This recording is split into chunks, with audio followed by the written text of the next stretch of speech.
माघ मास की शुक्ल पक्ष की पंचमी को देवी सरस्वती का अवतरण हुआ था। इसीलिए इस दिन ज्ञान की देवी माता सरस्वती की पूजा की जाती है। इस दिन को सरस्वती और लक्ष्मी देवी का जन्म दिवस भी मनाया जाता है। इसे बसंत पंचमी भी कहा जाता है, क्योंकि बसंत पंचमी के दिन से ही बसंत ऋतु का आगमन होता है, जो सभी ऋतुओं का राजा है।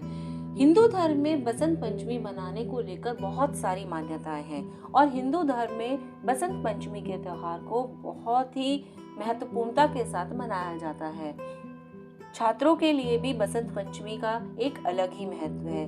अगर आप भी जानना चाहते हैं कि बसंत पंचमी क्यों मनाई जाती है और बसंत पंचमी मनाने के पीछे क्या कारण है और बसंत पंचमी पर आप क्या उपाय कर सकते हैं कि आप अपने जीवन की सभी समस्याओं को दूर कर सके, तो आप हमारे इस वीडियो को लास्ट तक जरूर देखें, क्योंकि आज मैं अपने वीडियो में आपको बसंत पंचमी से जुड़ी हुई बहुत सारी बातें बताने वाली हूँ और माता सरस्वती को, विद्या की देवी सरस्वती को आप किस प्रकार से प्रसन्न कर सकते हैं और इस दिन आप कौन से उपाय कर सकते हैं, वो भी मैं आपको अपने वीडियो में बताऊंगी। नमस्कार दोस्तों, मैं डॉक्टर सोनिका जैन अपने YouTube चैनल पर आप सभी का बहुत बहुत स्वागत करती हूँ। आज मैं आपके लिए लाई हूँ बसंत पंचमी से जुड़ी हुई बहुत सारी जानकारी जो आपको बहुत ज्यादा पसंद आने वाली है। बसंत पंचमी हिंदू धर्म के लिए बहुत ही ज्यादा महत्वपूर्ण है। कभी भी आपको नई शिक्षा ग्रहण करनी हो या कोई नया गृह प्रवेश करना हो या कोई भी आप मांगलिक कार्य करना चाहते हो, तो बसंत पंचमी के दिन उस कार्य को करना बहुत ही ज्यादा शुभ माना जाता है। ये बसंत पंचमी का त्योहार माघ महीने की पंचमी तिथि को मनाया जाता है। हिंदू धर्म में ऐसा माना जाता है कि इस दिन तीर्थ क्षेत्र में स्नान करने से विशेष फल मिलता है। हिंदू धर्म के अनुसार खेतों में उगाई गई नई फसल को इस दिन घर लाया जाता है और भगवान को अर्पित किया जाता है। इस दिन भगवान गणपति जी, इंद्रदेव, शिव और सूर्य देव से प्रार्थना की जाती है। वसंत ऋतु पर ही नए पत्ते वृक्षों पर आने लगते हैं। प्रकृति का ये रूप बदलकर इंसान बहुत ही ज्यादा खुश हो जाता है, क्योंकि इस दिन प्रकृति का एक अलग ही सौंदर्य देखने को मिलता है।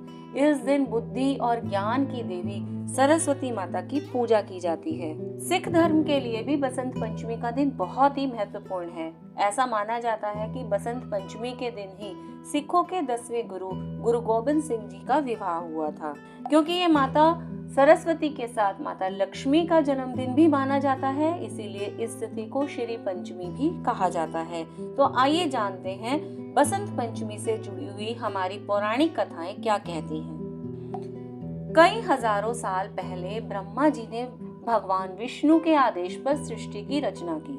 उस समय उन्होंने सभी तरह के जीव जंतुओं के साथ ही मनुष्य को भी बनाया। सृष्टि की रचना के बाद ब्रह्मा जी धरती पर आकर भ्रमण करने लगे। तब उन्होंने देखा कि हर तरफ शांति है और किसी भी तरह की ध्वनि नहीं है। यह सब देखकर वो अपनी रचना से संतुष्ट नहीं हुए। फिर उन्होंने अपने कमंडल से जल लेकर जमीन पर छिड़क दिया। जल के छिड़कने के बाद धरती में कंपन हुआ और धरती से 4 हाथ वाली सुंदर देवी प्रकट हुई।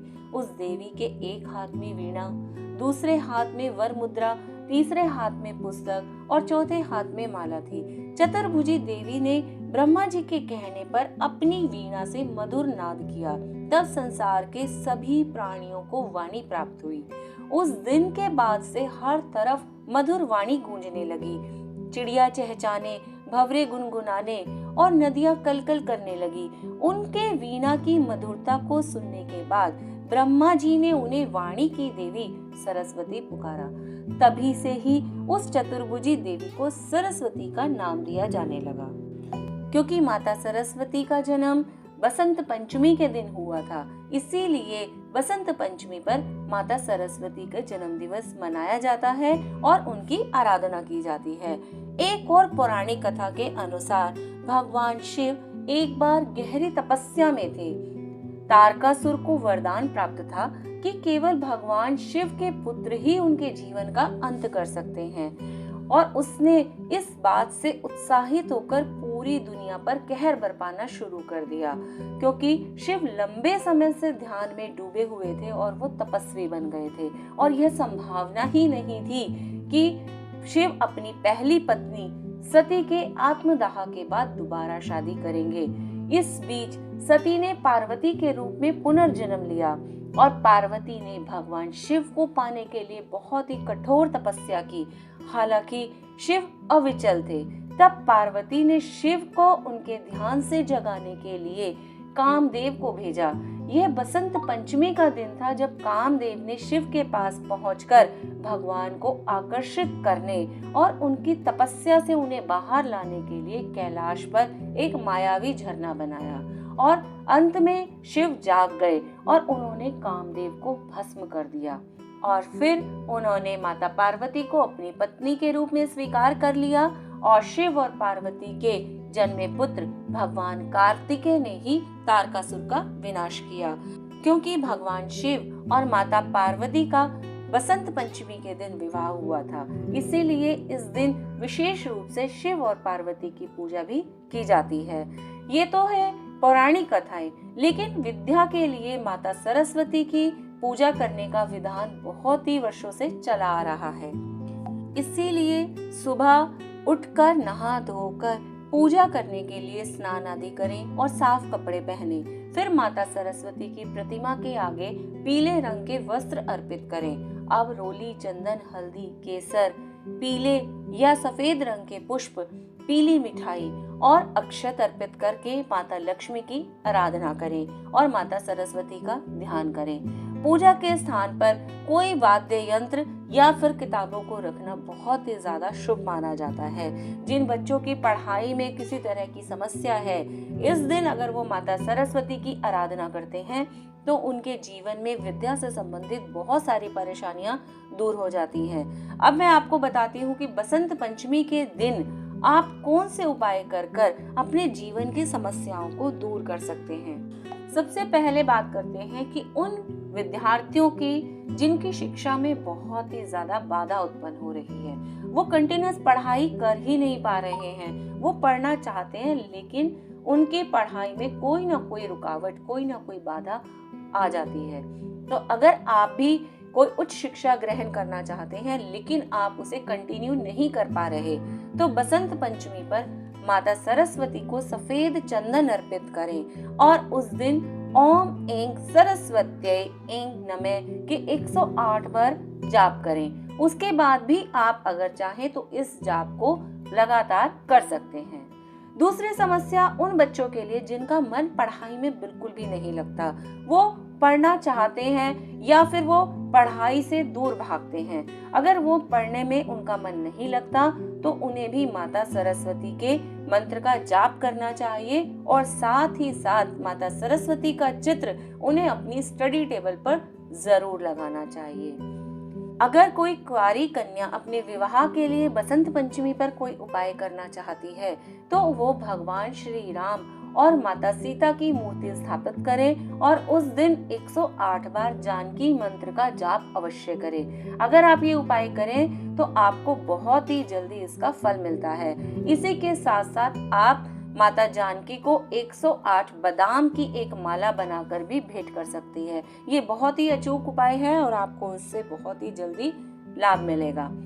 अगर आपकी बच्चों की किसी भी तरीके से वाणी में कोई दोष है या फिर आपके बच्चे की याददाश्त शक्ति बहुत ही ज्यादा कमजोर है, वो किसी भी तरीके से चीजों को याद करने में दिलचस्पी नहीं दिखाता या फिर उसको चीजें याद होने के बाद भूल जाती हैं, तो ऐसे में आप बसंत पंचमी के दिन विद्या से जुड़ी हुई चीजें अपने बच्चों के हाथ से दान अवश्य कराएं।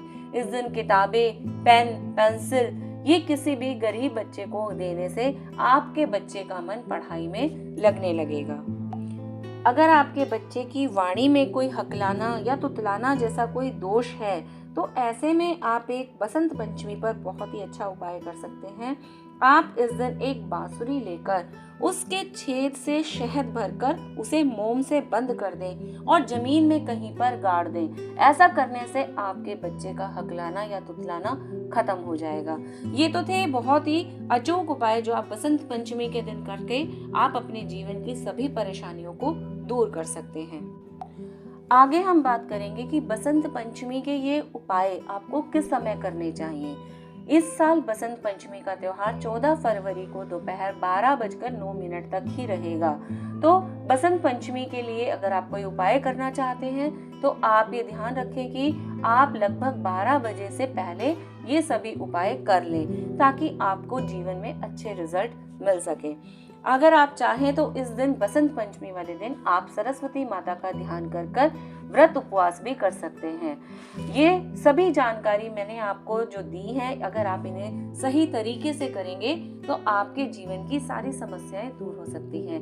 मैं उम्मीद करूंगी कि आपको हमारा वीडियो पसंद आया होगा और हमसे जुड़े रहने के लिए प्लीज हमारे इस चैनल को लाइक और सब्सक्राइब जरूर करें। धन्यवाद।